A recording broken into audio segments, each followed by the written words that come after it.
अस्सलाम वालेकुम नाज़रीन। आज के प्रोग्राम रोज़ा और ग़िज़ा में हमने जो टॉपिक चुना है वो है रोज़ा और ख़वातीन। नाज़रीन, आपको ये पता होना चाहिए कि औरत के बग़ैर घर बिल्कुल नहीं सजता और औरत ही एक ऐसी घर का फ़र्द है जिसके साथ रमज़ान का महीना और सज धज जाता है। मसलन आप समझते हैं कि घर में अगर माँ है तो रोज़े के लिए सहरी और इफ्तारी खूबसूरत और मज़ेदार बनेगी। अगर घर में भाभी, भावज, बीवी, बहन, बेटी कोई भी है तो इसका मतलब ये हुआ कि औरत है। लेकिन इनके साथ क्या मुश्किलात का सामना है इसको तो हम देखते ही नहीं। अगर हम सुबह चले जाते हैं तो शाम को आके ये सोचते हैं कि इफ्तारी तैयार पड़ी होगी जब हम जाएंगे, दस्तरखान सजा होगा जब हम जाएंगे। नाज़रीन, ये कोई ज़रूरी नहीं कि आप इस बात के इंतज़ार में रहें कि जनाब दस्तरखान सजा होगा। हमें देखना यह है कि जो औरत सुबह से शाम तक आपके लिए दिन रात एक कर देती है, मज़ेदार डिशेस बनाती है, हर लिहाज से आपका ख्याल रखती है, आपने उसका ख्याल रखा या नहीं?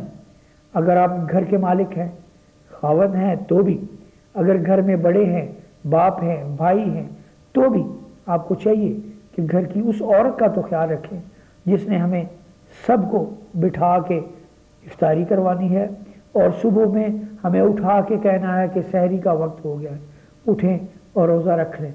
तो नाज़रीन, ये एक ऐसा घर का फ़र्द है जिसके सर पे पूरा घर होता है। हम लोग घर छोड़ के कहीं चले जाते हैं तो ये पूरे घर में आने वाले 1 से 10, 20 जितने मेहमान होते हैं उनकी टेक केयर करती है, उनको वेलकम करती है और अपनी इफ्तारी के वक्त अच्छे तरीके से दस्तरखान सजा के हमारी खूब आओ भक्त के साथ, शान बान के साथ इफ्तारी का इंतज़ाम करती है। तो नाज़रीन, ये है वो औरत। इस औरत की भी मुश्किलात हैं, कुछ बीमारियों की निगाह से, कुछ इंसानी हकूक़ के लिहाज से। हमें बीमारियों को तवज्जो देते हुए इसकी कुछ बीमारियों को सामने रखना है।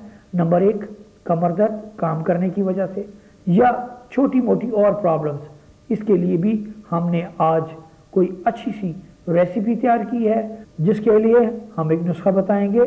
चलते हैं अगले सेगमेंट पे।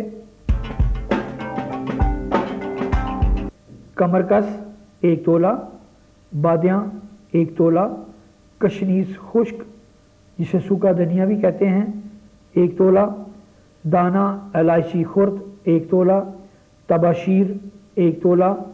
नाज़रीन, इन तमाम चीज़ों के लिए एक ख़ास चीज़ है जिसने इन तमाम खुश्क चीज़ों को तर करना है, उसे कहते हैं कुकिंग ऑयल।